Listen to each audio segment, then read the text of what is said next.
Baik, saya ucapkan selamat siang untuk kita semua. Kita akan melanjutkan kelas apologetik kita sampai di pertemuan yang keenam ya pada hari ini. Mari kita berdoa.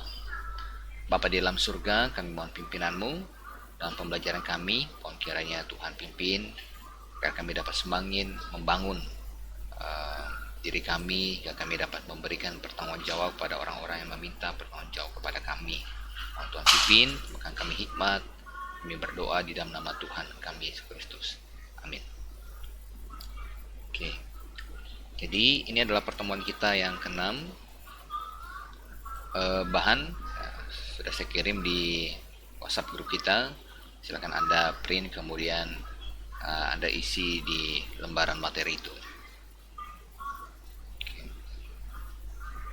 Jadi kita akan masuk ke satu metodologi yang baru, yaitu tentang pragmatisme.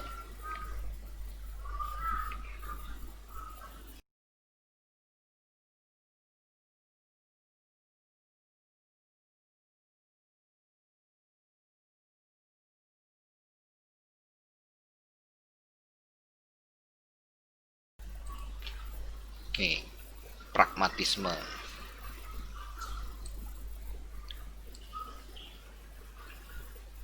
Jadi apa itu pragmatisme? Jadi pragmatisme ini juga adalah salah satu metodologi seseorang untuk mencari kebenaran. Hanya penekanannya bukan pada pikiran atau merasakan seperti eksperimentalisme atau melihat pada bukti-bukti ya, seperti pada evidentialisme. Nah, pragmatisme ini penekanannya adalah pada apakah ya, pemikiran atau teori itu bisa dipraktekkan, bisa dihidupi. Oke, pendahuluan. Pragmatis, orang-orang yang menjadikan pragmatisme sebagai cara untuk mengenal kebenaran, kita bilang pragmatis, memperjuangkan bahwa seseorang tidak dapat memikirkan atau bahkan merasakan kebenaran ya. Memikirkan atau merasakan kebenaran atau merasakan, tetapi ia dapat menemukannya dengan berusaha untuk menghidupinya. Nah, ini kata kunci dari pragmatisme, menghidupinya. Kebenaran bukanlah tentang sesuatu yang konsisten atau apa yang cukup secara empiris, tetapi apa yang dapat dijalankan atau berfungsi berdasarkan pengalaman. Dijalankan atau berfungsi berdasarkan pengalaman. Bukankah Yesus sendiri berkata, dari buahnya lah engkau akan mengenal mereka. Nah, jadi yang penting kita lihat nyatanya ya, hasilnya. Dari buahnya kau bisa mengetahui itu benar atau tidak. Jadi pragmatisme, kita mau lihat tokoh-tokoh pragmatisme untuk menambah pengetahuan kita, yaitu William James. Nah, William James ya. Kemudian beberapa pernyataan dia di dalam pragmatisme, dia mengutip pernyataan Yesus ya, elemen praktis dalam apologetika Kristen. Pernyataan Yesus, dari buahnya lah engkau akan mengenal mereka, telah lama menjadi sebuah alat tes pragmatis terhadap kebenaran dari suatu pengajaran rohani.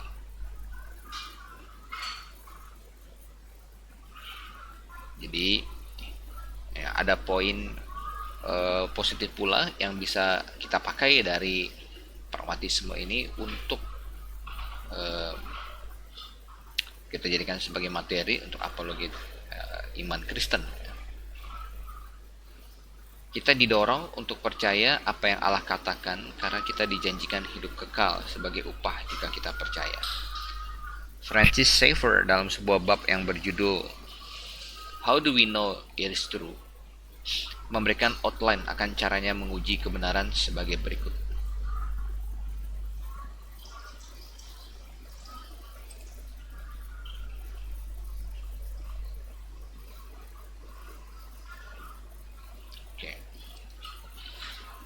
Pertama, teori itu harus tidak kontradiksi. Tidak kontradiksi. Teori itu harus tidak kontradiksi dan harus memberikan sebuah jawaban akan fenomena yang ditanyakan.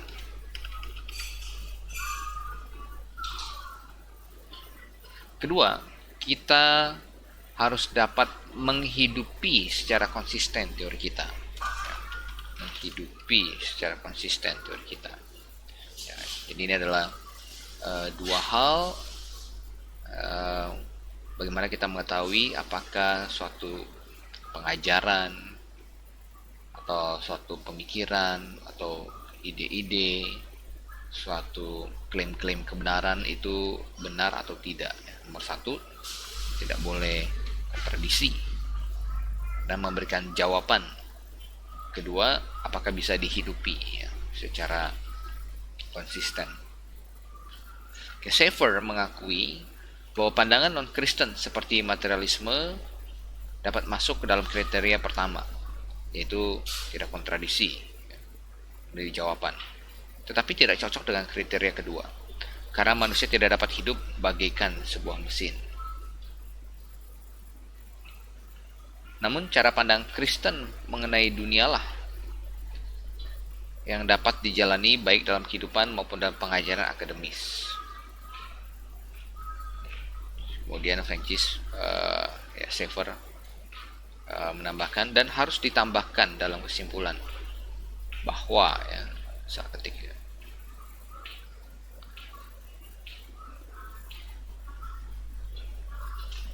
situ betul bahwa orang Kristen ya, bahwa orang Kristen setelah ia menjadi Kristen memiliki bukti pengalaman bertahun-tahun untuk ditambahkan kepada alasan-alasan di atas. Ya. Jadi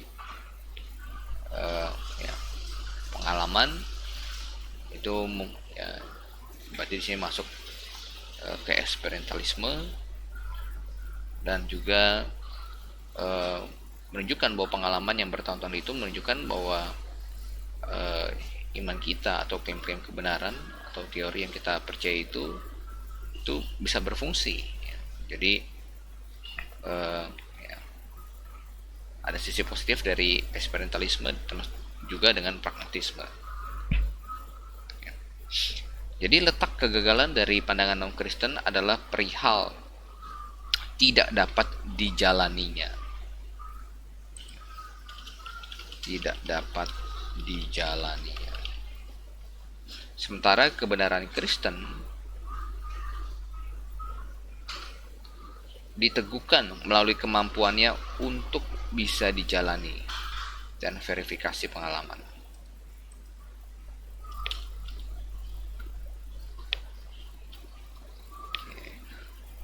Oleh karena itu, seseorang harus percaya jika ia mau hidup dengan konsisten bahwa ini adalah dunia yang teistik. Teistik berarti percaya ada Allah yang menciptakannya. Hanya pandangan Kristen yang konsisten dan dapat dijalani, dan semua pandangan non-Kristen lainnya tidak dapat dijalani.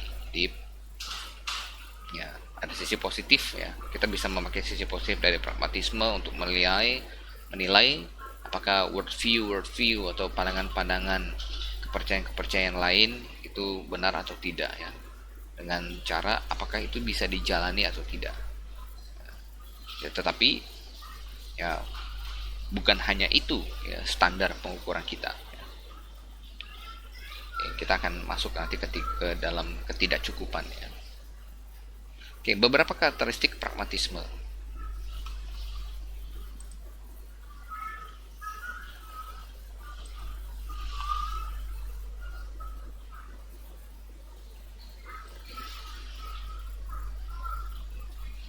Para penganut pragmatisme sama seperti rasionalis maupun empiris, memiliki hasil yang berbeda dari cara mereka menguji kebenaran. Beberapa menjadi teis, sementara yang lain tidak. Meskipun berbeda dalam kesimpulan, ada persamaan dari sifat pengujian secara pragmatis. 1. Dasar menguji suatu teori benar atau tidak adalah pengalaman manusia.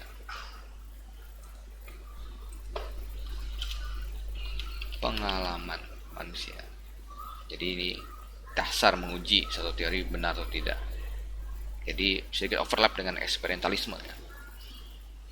Apakah teori tersebut bisa dihidupi?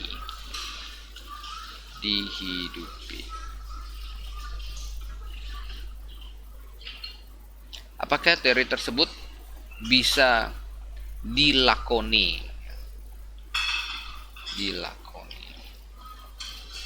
Dalam kehidupan orang-orang yang memegang teori-teori tersebut.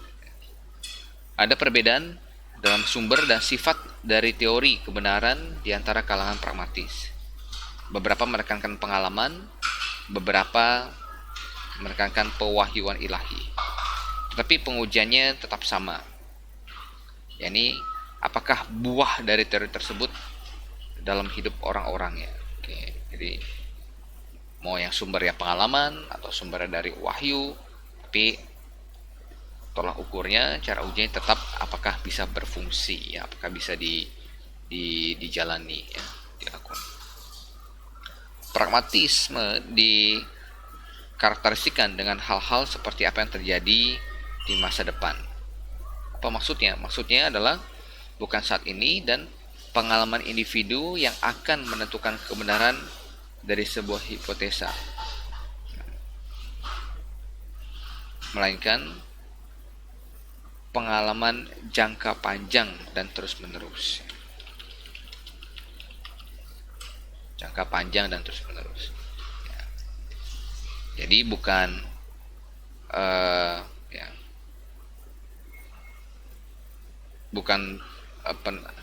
pengukurannya itu maksudnya bukan pada saat ini dan juga bukan pada pengalaman individu, ya. Tapi pengukurannya ada pengalaman jangka panjang yang terus-menerus. Bisa ditampakkan bukan saat ini dan bukan pengalaman individu, ya. Oke, melalui pengalaman yang panjang yang kita lewati, itulah yang akan menentukan kebenaran dari suatu pernyataan, suatu keyakinan. Kebenaran bisa saja mendapatkan peneguhan yang sementara pada saat ini, tetapi di masa yang akan datang bisa saja direvisi atau ditolak berdasarkan pengalaman kita. Jadi pragmatisme dikarakteristikan dengan hal-hal lain seperti apa yang terjadi di masa depan. Jadi bukan pada saat ini.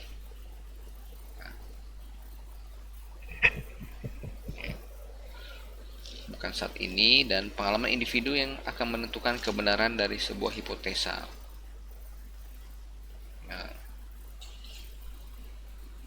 Jadi harusnya mungkin ditukar ya kata-kata yang biar nggak bingung ya. Pragmatisme dikarakteristikan dengan hal-hal lain seperti apa yang terjadi di masa depan. Maksudnya adalah bukan saat ini, melainkan pengalaman jangka panjang dan terus-menerus. Dan pengalaman individu lah yang akan menentukan kebenaran dari sebuah hipotesa. Ya. Jadi ini kalau ditukar akan lebih nyambung.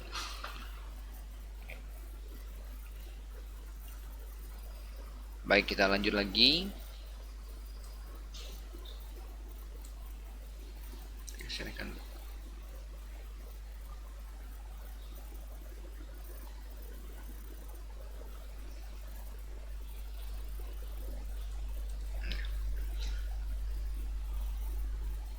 Ini karakteristik, masih dalam karakteristik pragmatisme ya.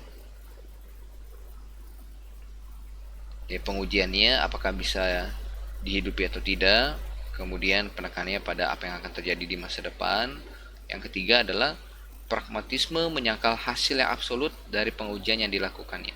Semua kesimpulan akan kebenaran tidaklah absolut dan final. Pengetahuan selalu bersifat progresif. Itu karakteristik dari pragmatisme. Nah, kita masuk ke kontribusi positif dari pragmatisme. Kita katakan meskipun kita tidak memakai pragmatisme sebagai satu-satunya alat untuk seseorang bisa mengetahui kebenaran, tetapi ada hal-hal positif ya. Ada hal-hal positif yang bisa dipakai dari pragmatisme ini.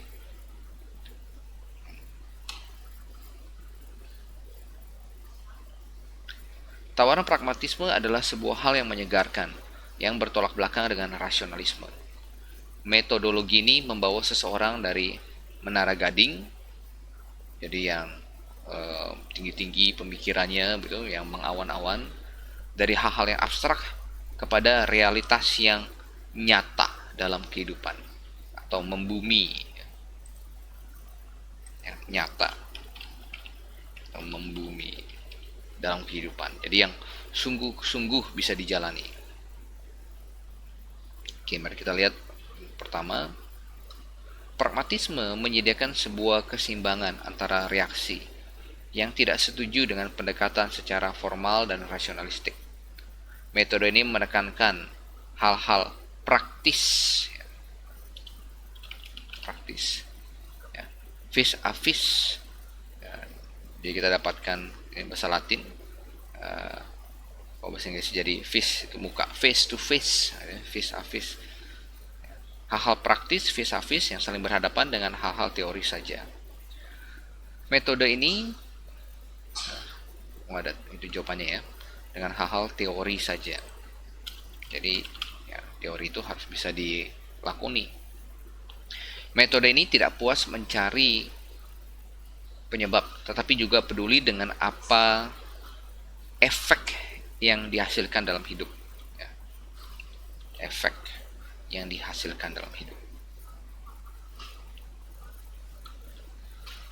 Metode ini tidak menilai pemikiran hanya berdasarkan akarnya saja, tetapi juga buahnya.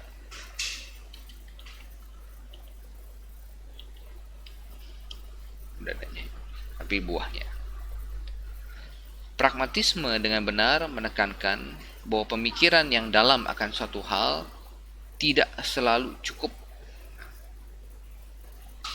Tidak selalu cukup. Tindakan terkadang diperlukan. Ya, tindakan terkadang diperlukan. Metode ini menunjukkan bahwa kebenaran tidaklah berdiam semata-mata dalam sesuatu yang abstrak, tetapi kebenaran memiliki dimensi lain dan aplikasi yang konkret. Jadi penekanannya, ingat ya, pragmatisme apakah bisa dijalani ya, prakteknya, teori ya, prakteknya. Sekarang ya, mana prakteknya? Itu adalah penekanan dari pragmatisme. Oke, kontribusi positif yang kedua.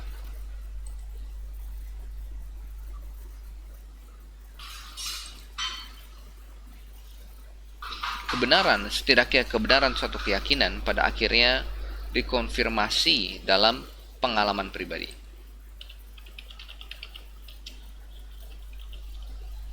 Ya, pengalaman pribadi.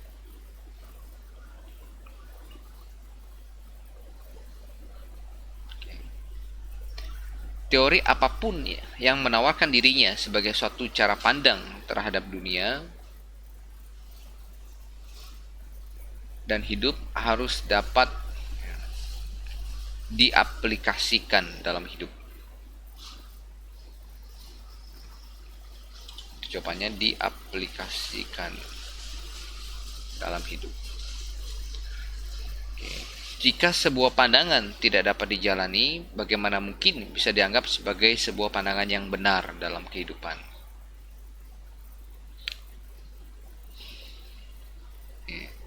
Kebenaran suatu keyakinan dengan klaim bahwa hal tersebut bisa mengubah hidup seseorang harus dapat diaplikasikan dalam hidup. Jika tidak, maka pandangan tersebut harus didiskualifikasi klaim kebenarannya. Butir kedua, kontribusi positif pragmatisme. Kita lihat yang ketiga.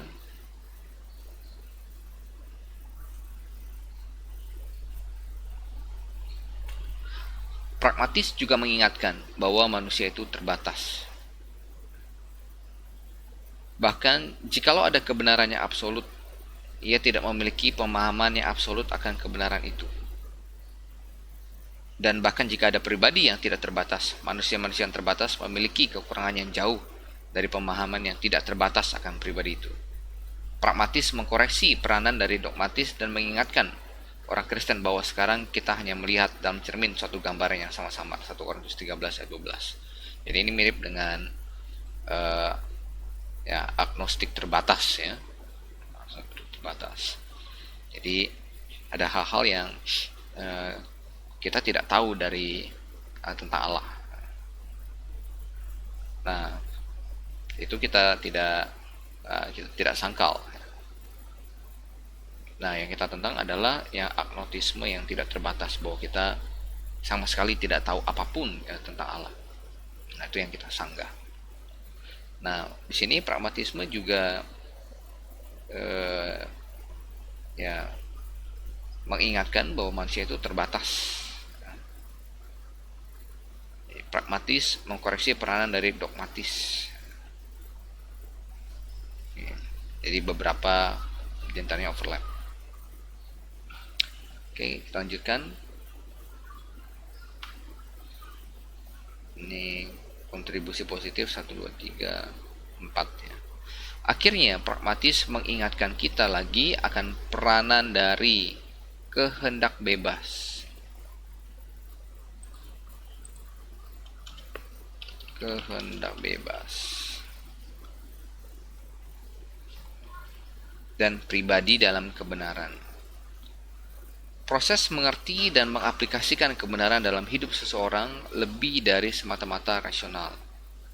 Harus ada kehendak untuk percaya.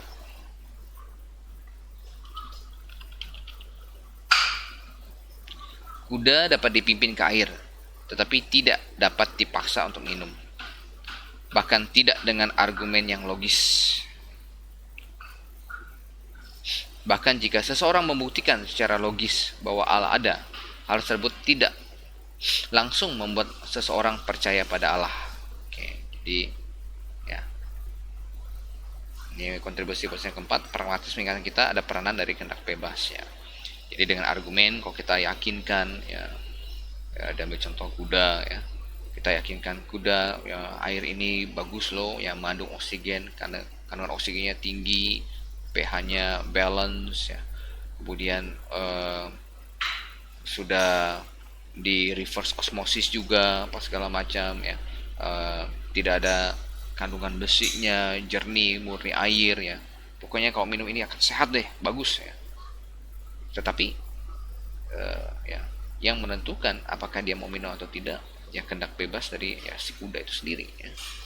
Begitu pula dengan kita berusaha untuk meyakinkan orang dengan berbagai macam argumen, kemudian pembuktian ya, metodologi menunjukkan bukti-bukti atau fakta-fakta ya, semuanya akan kembali kepada ya, kehendak bebas orang yang bersangkutan, apakah dia mau percaya atau tidak. Kita lihat lagi, seorang pemuda mungkin tahu bahwa ada banyak wanita muda cantik yang akan menjadi istri yang luar biasa. Tetapi pada saat bersamaan, ia bisa jadi tidak mau meletakkan kepercayaannya dalam ikatan pernikahan dengan salah satu dari mereka. Jadi tetap diperlukan kehendak ya. Dia tahu saja cukup ada kehendak. Iman adalah hal yang penting dalam pengalaman rohani. Iman. Tanpa sebuah komitmen serius kepada Allah, tidak akan ada keputusan rohani yang sungguh. Tidak akan ada kepuasan rohani yang sungguh. Ya. Tanpa sebuah komitmen serius kepada Allah, tidak akan ada kepuasan rohani yang sungguh. Nah, ini adalah poin-poin positif dari pragmatisme. Mari kita lihat beberapa kritikan terhadap pragmatisme.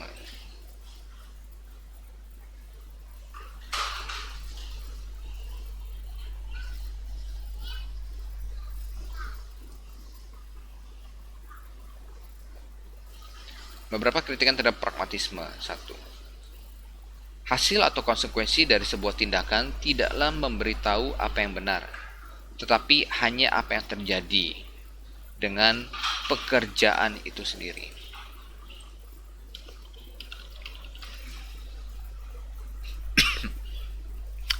Apa yang terjadi dengan pekerjaan itu sendiri. Tetapi kesuksesan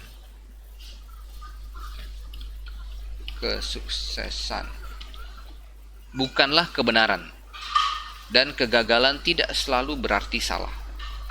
Bahkan ketika hasil yang diinginkan tercapai, seseorang masih dapat mempertanyakan pandangan atau tindakan tersebut. Apakah hal ini benar? Pernyataan mengenai kebenaran tidaklah selesai, tetapi masih terbuka setelah hasil dicapai. Pragmatisme hanya menunjukkan apa yang bekerja, tetapi tidaklah membuktikan apa yang bisa bekerja itu benar. Jadi pragmatisme hanya menunjukkan apa yang bisa bekerja atau berfungsi, tetapi tidaklah membuktikan apa yang bisa bekerja itu benar.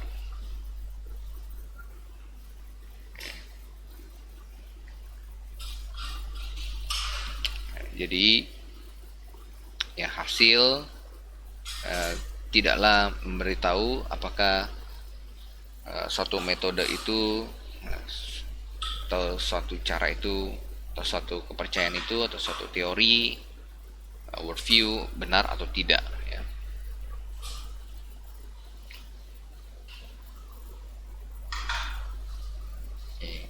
Jadi kalau di dalam etika ada orang yang pandangan utilitarianisme yang menekankan hasil.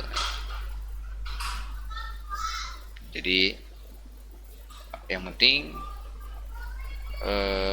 hasilnya tercapai ya. Kita ambil contoh ya Batman dengan Joker. Untungnya Batman itu bukanlah seorang penganut utilitarianisme ya. Kalau Batman seorang penganut utilitarianisme, maka ketika dia menangkap Joker sudah mati dari kepengapan ya. Jadi bunuh aja Joker demi kepentingan orang banyak ya. Kepentingan orang lain yang lebih banyak. Nah, tercapai ya, hasilnya tercapai ya, sukses ya, kejahatan berkurang gitu. Nah, tetapi itu tidak menunjukkan bahwa cara atau metodologi itu benar. Oke.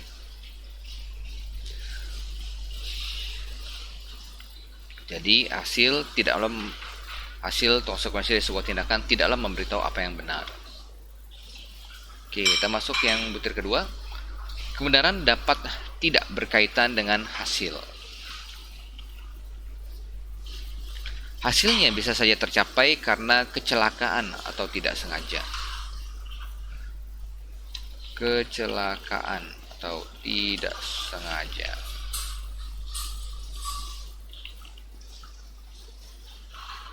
Contohnya, seseorang tidak sengaja menemukan uang 100 juta rupiah. Hal itu tidaklah membuktikan bahwa ia adalah orang yang berhak atas uang tersebut. Dan bahkan jika hasilnya dicapai bukan karena kecelakaan atau ketidaksengajaan, tetapi karena mengikuti dengan teratur suatu kepercayaan tertentu, tidaklah membuktikan bahwa kepercayaan itu benar. Nah, jadi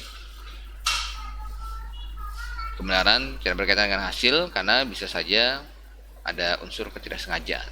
Ya, bahkan kalau seandainya tidak sengaja, tapi mengikuti suatu proses dengan benar, maka tetap tidaklah membuktikan bahwa satu kepercayaan itu benar. Contoh,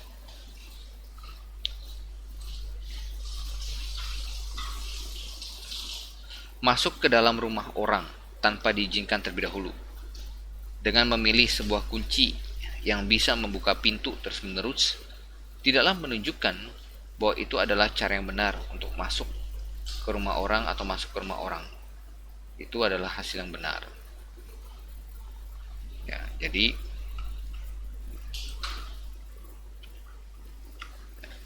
masuk dalam rumah orang tanpa diizinkan terlebih dahulu dengan memilih sebuah kunci yang bisa membuka pintu terus-menerus. Nah, sebuah kunci yang bisa membuka pintu terus-menerus ini bagaikan ini adalah metode pragmatis ya, berfungsi ya. Tidaklah menunjukkan bahwa itu adalah cara yang benar untuk masuk ke rumah orang. Ya. Karena apa? Karena ini rumah orang ya, harus pakai izin. Atau masuk ke rumah orang itu adalah hasil yang benar, yang meskipun kuncinya bisa ngebuka terus-menerus ya. Tapi tidak ya, ini rumah orang harus ada izin. Tapi hal itu ya bekerja ya, bisa terjadi atau bisa dilakukan, tapi tidak benar. Kemudian terlebih lagi, terkadang kebenaran bisa jadi mendatangkan hasil yang tidak diinginkan. Misalnya, kalau kita jujur terhadap ya pajak penghasilan, nah seseorang bisa saja rugi. Ya. Terkadang hasil yang diinginkan bisa jadi tidak benar. Misal ya dia ingin dapatkan untung ya, jualan tentu ingin dapat untung, tetapi dengan cara tipu orang.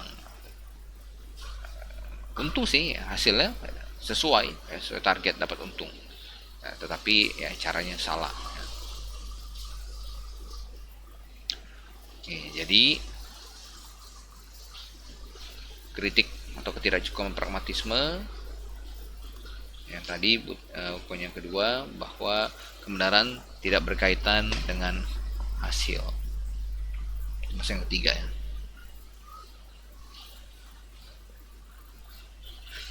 Kebenaran lebih dari sebuah cara cepat penyelesaian masalah. Sesuatu bisa dilakukan atau dijalani tidak berarti bahwa sesuatu itu benar. Jadi diulang terus menerus. Sesuatu itu benar. Arti kebenaran tidaklah dibatasi hanya ya, pada sesuatu yang berfungsi atau praktis.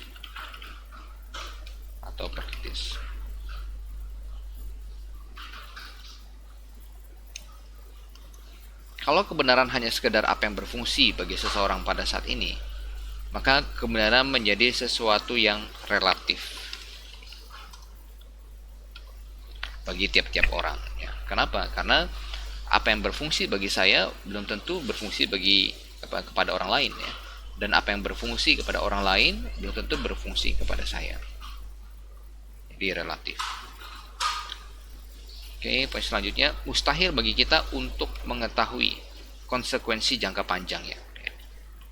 Konsekuensi jangka panjangnya. Panteisme nampaknya berjalan dengan baik bagi banyak orang selama berabad-abad. Begitu pula dengan cara pandang dunia lainnya.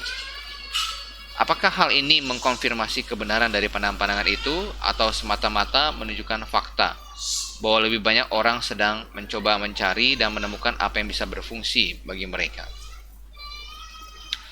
Bisa jadi di jangka panjangnya kita menemukan kebalikannya. Kalau begitu apa? Ya, bagaimana seseorang ya bisa tahu sekarang apa yang benar? Bagaimana seseorang bisa tahu sekarang mana yang benar? Apakah seseorang hanya harus percaya saja? Kalau hanya berdasar pada pragmatisme saja, seseorang yang fana atau terbatas yang tidak bisa meramal masa depan tampaknya tidak memiliki alternatif lain. Ya. Oke, jadi mustahil bagi kita menguasai jangka panjangnya.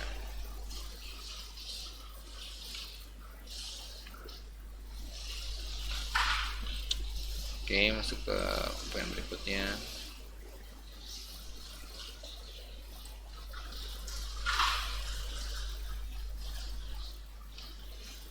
Oke.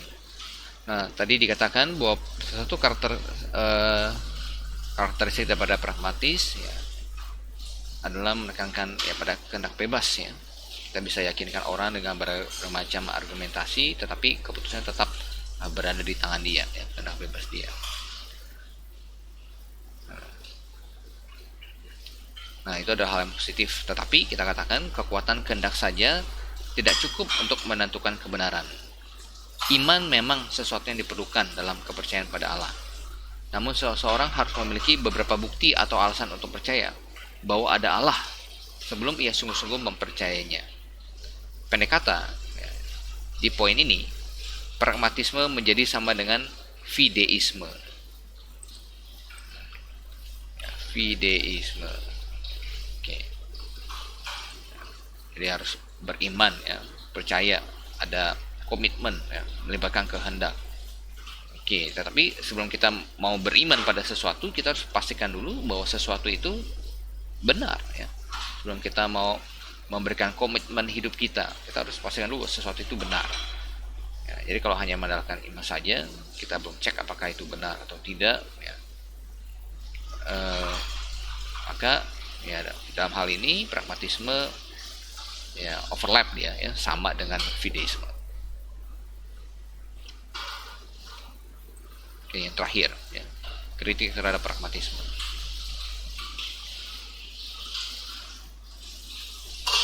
Kalau hanya berdasarkan pertimbangan pragmatisme saja, banyak cara-cara pandang dunia atau agama-agama yang berbeda-beda yang berfungsi dengan baik. Bagi penganut panteisme, cara pandang ini berfungsi dengan baik. Bila bagi penganut panteisme yang diinginkan adalah kelepasan dari keinginan, maka mencapai nirwana bukan hanya berfungsi baik, tapi bahkan lebih baik daripada konsep surganya orang Kristen, di mana di dalamnya semua keinginan baik kita akan terpenuhi, ya, di surga. Surga akan mendatangkan frustasi bagi orang yang tidak mau memiliki keinginan lagi. Jadi, kalau hanya berdasarkan pragmatisme saja, seseorang bisa saja berkata nirwana berfungsi paling baik bagi para panteis, dan surga berfungsi paling baik bagi orang Kristen. Ya, konsep tentang nirwana dan konsep tentang surga. Padahal dua pandangan itu saling bertolak belakang. Tidak mungkin, ya, dua-duanya benar. Jadi akhirnya jadi relatif, ya. Nirwana mengacu bukan pada satu tempat tapi pada suatu keadaan di mana tidak ada lagi keinginan. Sementara surga dalam Alkitab mengacu pada suatu tempat, ya, tempat di mana Allah berada, dan kelak orang-orang percaya akan menghabiskan kekekalan di sana.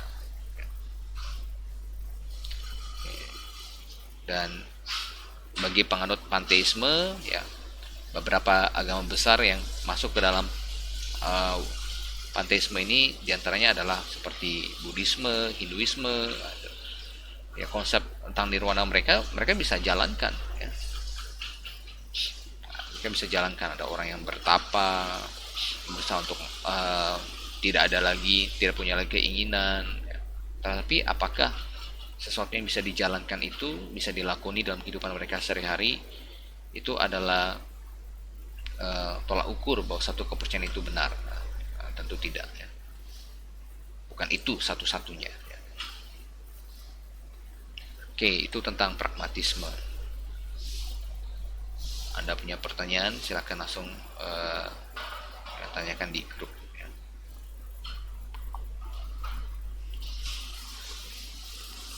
Oke, kita masuk ke kombinasionalisme. Ya. Kalau Anda hubungi saya, kemudian saya tidak angkat karena satu dan lain hal, jadi Anda bisa kirim voice note aja, ya, kirim voice note ke saya. Jadi rekam aja suaranya di grup WA atau mau ke pribadi ke saya, nanti ya saya akan balas. Oke, kita masuk ke kombinasionalisme.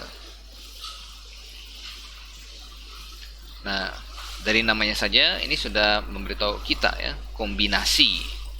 Nah, kombinasionalisme.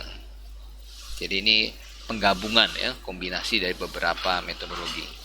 Pendahuluan, kegagalan cara tes kebenaran dari suatu cara pandang dunia seperti eksperimentalisme, rasionalisme, evidentialisme, dan pragmatisme membangkitkan harapan untuk metodologi lain, yakni pendekatan secara kombinasionalisme yang digabungkan semua.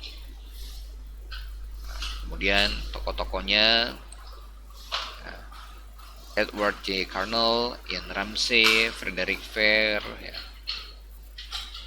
Ini tokoh-tokoh dari kombinasionalisme. Nah, kita mau lihat karakteristik dari kombinasionalisme.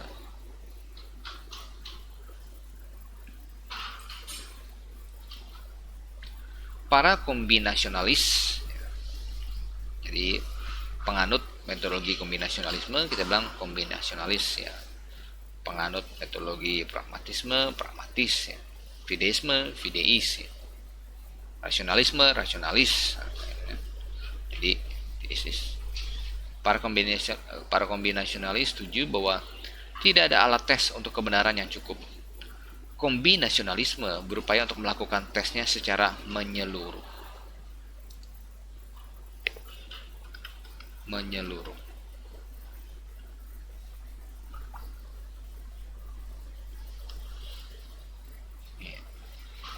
Para kombinasionalis biasanya sudah memiliki posisi ya, terlebih dahulu dalam starting point mereka.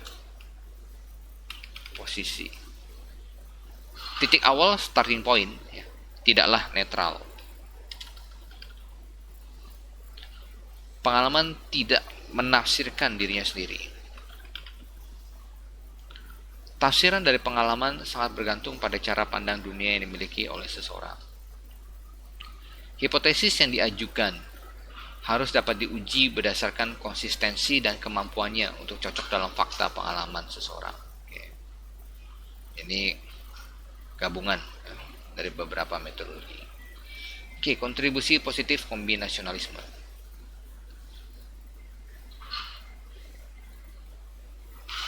Pengakuan diperlukannya suatu cara pandang terhadap dunia terlebih dahulu.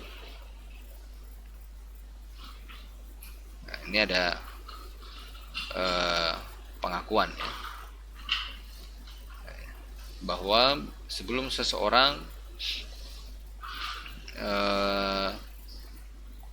melakukan satu pengujian memakai metodologi tertentu, maka biasanya dia sudah memiliki satu posisi ya, starting point terlebih dahulu. Nah, oleh karena itu ya, kombinasionalisme berkata perlu adanya pengakuan ya, tentang suatu cara pandang terhadap dunia terlebih dahulu. Kemudian, dan kalau orang itu jujur, maka dia bisa menguji ya, cara pandangnya itu, worldview-nya itu. Karena fakta tidak berbicara demi dirinya sendiri. Hanya fakta plus tafsirannya dapat menjadi dasar kebenaran. Tafsiran atau arti tidak muncul dengan sendirinya dari fakta. Ya, ini adalah kritik terhadap evidentialisme ya, kita sudah bahas minggu lalu. Diperlukan suatu cara pandang terhadap dunia terlebih dahulu, barulah fakta tersebut memiliki suatu arti atau tafsiran. Arti atau tafsiran. Para kombinasionalis bergerak dalam area yang benar, berupaya untuk memahami secara komprehensif, menyeluruh, dalam cara mendapatkan kebenaran dan cara pandang dunia yang benar. Memakai hanya satu elemen seperti rasio atau elemen empiris untuk menguji benar tidaknya suatu cara pandang dunia tidaklah cukup. Ferre dan Karnal, tokoh-tokoh daripada kombinasionalisme, berpendapat setidaknya ada 3 elemen dasar dalam tes ini: rasionalis, empiris, dan eksistensial. Ramsey mengatakan setidaknya ada 2 elemen, yakni kekonsistenan dan cocok secara empiris. Jadi mereka berusaha secara menyeluruh, itu hal yang positif.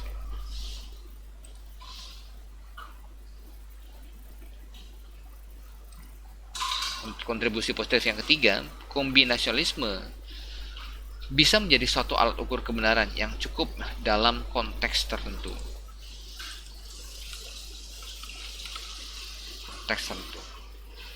Jikalau kita mempercayai bahwa dunia ini adalah dunia yang teistik, maka kebangkitan Yesus Kristus adalah sebuah mujizat. Namun dalam konteks dunia yang naturalistik, maka kebangkitan tubuh Yesus tidaklah dianggap sebagai suatu mujizat, karena mujizat hanya dapat terjadi jika ada Allah.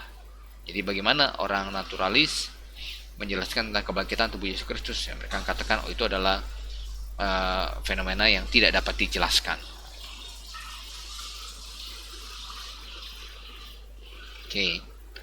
Nah, ya, meskipun baik ya ada usaha untuk mendapatkan kebenaran dengan memakai metodologi secara menyeluruh, tapi ada juga kritik negatif terhadap kombinasionalisme ini.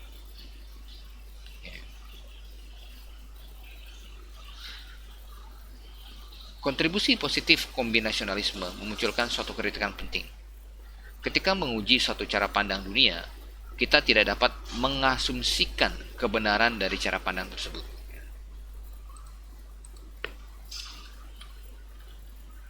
Kita tidak dapat mengasumsikan kebenaran dari cara pandang tersebut.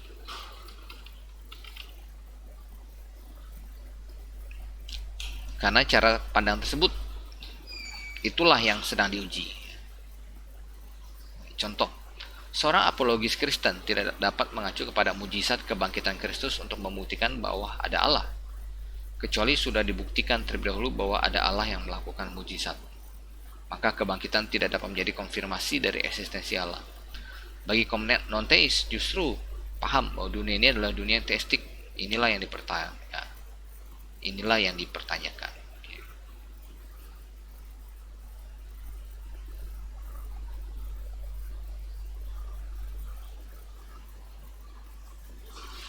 Oke. Jadi bagi orang non-teis, maksudnya yang pertama terakhir itu, bagi kaum non-teis justru paham bahwa dunia ini adalah dunia yang teistik. Inilah yang dipertahankan. Ya, mungkin kata-katanya harus diganti ya, lebih. Nah, bagi kaum non-teis justru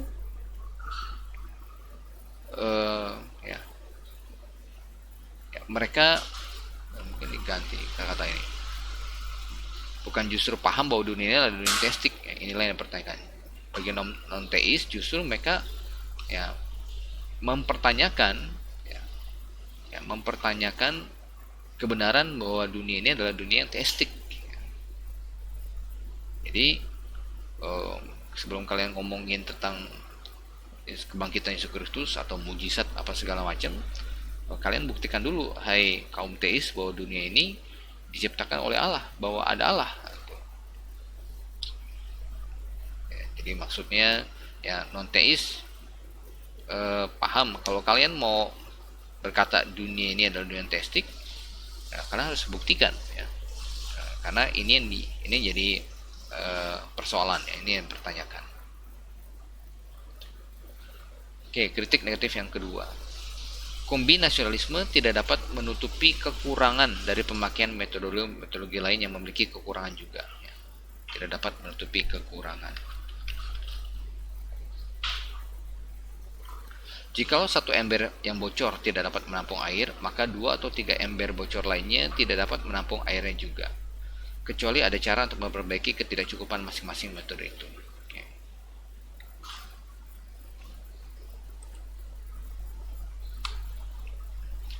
Tetapi kekurangan dengan rasionalisme tidak dapat ditutupi dengan evidentialisme. Rasionalisme gagal karena rasionalisme mengajarkan bahwa pengajaran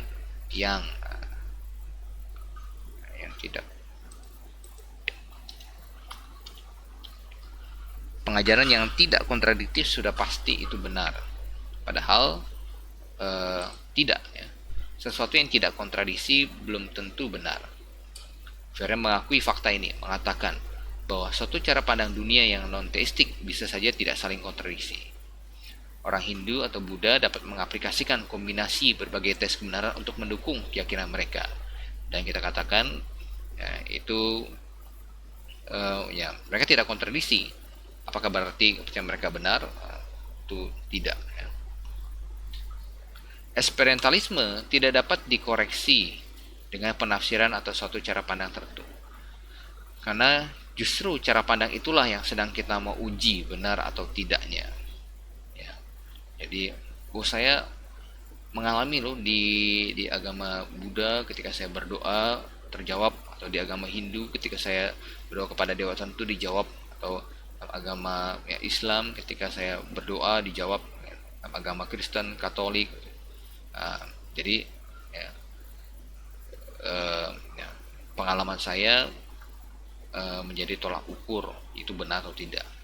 Dan kita bilang tidak bisa, karena justru cara pandang itulah yang sedang kita mau uji benar atau tidaknya. Ya. Dan akhirnya menjadi satu kebenaran yang relatif kalau seperti itu. Metode evidentialisme tidak cukup untuk mengetes kebenaran suatu cara pandang, karena fakta atau bukti tidak berbicara demi dirinya sendiri, tetapi dipengaruhi oleh cara pandang seseorang terhadap dunia. Contoh, ya, ada tulisan gini ya, kata-kata gini.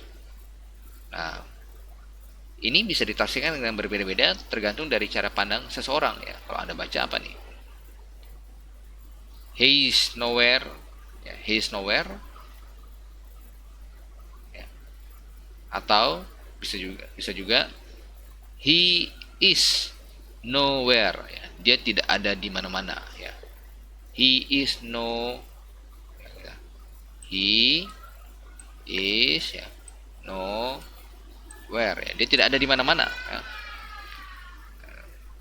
Tetapi bisa juga kalau orang mau baca ya, dia, is, ada, now, sekarang, here, he is now here, dia sekarang ada di sini ya.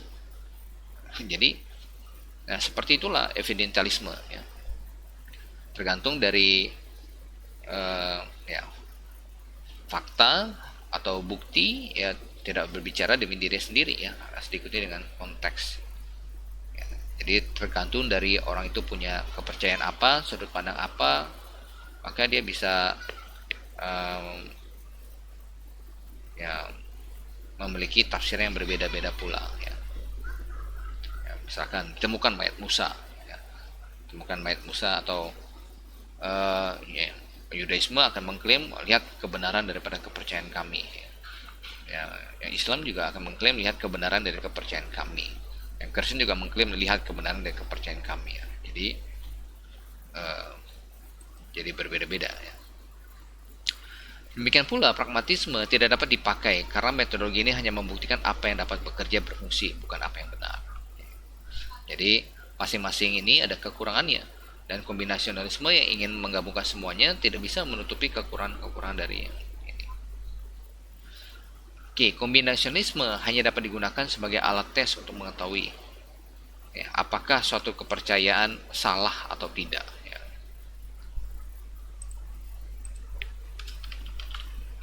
Salah atau tidak, bukan untuk mengetahui apakah suatu kepercayaan benar atau tidak. Karena bisa jadi lebih dari satu pandangan yang konsisten dan cukup. Namun kepercayaan yang tidak konsisten dan cukup ya sudah pasti salah ya. Jadi kepercayaan tidak konsisten sudah pasti salah. Nah, kepercayaan yang konsisten ya belum tentu benar. Karena agama Hinduisme, Buddhisme ya, panteistik itu konsisten ya. Islam juga konsisten ya. Tapi ya dengan ya ajaran-ajaran dalam kitab sucinya ya. Tetapi apakah itu benar ya? Jadi bukan ya, tidak konsisten sudah pasti salah ya. Konsisten ya belum tentu benar. Oke, jadi itu kombinasionalisme. Jadi hari ini kita melihat tentang metodologi pragmatisme, kemudian kombinasionalisme ya. Nah, saya berharap melalui kelas ini jadi setidaknya pengetahuan kita akan semakin bertambah, dan kita juga dapat mempelajari ya, cara-cara ya, bagaimana para apologet ya berapologet dengan cara menyangga satu metodologi atau satu pandangan ya. Dan cara-cara ini bisa kita pakai pula ya, bisa kita terapkan pula dalam pembelaan terhadap iman Kristen. Nah, tentu Anda mungkin akan ketemu ya, dan sudah ketemu dengan kata-kata yang baru, tetapi ya, daripada kita downgrade lebih baik kita upgrade ya. Daripada kita ya, turunkan kualitas kita, lebih baik kita ya naikkan ya. Jadi ketika Anda ketemu dengan istilah-istilah atau kata-kata yang baru ya, kemudian nama-nama yang baru, maka ya jadikan ini sebagai suatu kesempatan untuk ya mengupgrade pengetahuan Anda, kemudian mengupgrade ya ilmu Anda ya, seperti itu. Oke, pertemuan kita selesai sampai di sini. Kalau Anda ada yang tertinggal, silakan Anda bisa putar ulang videonya. Kalau Anda punya pertanyaan, silakan tanyakan di grup WA. Mari kita berdoa terlebih dahulu. Bapa di dalam surga, kami bersyukur untuk waktu yang Tuhan berikan pada kami. Tuhan tolong tambahkan kami hikmat, ya kami dapat semakin mengerti, memahami, dan juga telah dapat memakainya untuk mempertanggungjawabkan iman kami ya Tuhan. Mohon Tuhan pimpin, kami berdoa mengucap syukur dalam nama Tuhan kami Yesus Kristus. Amin.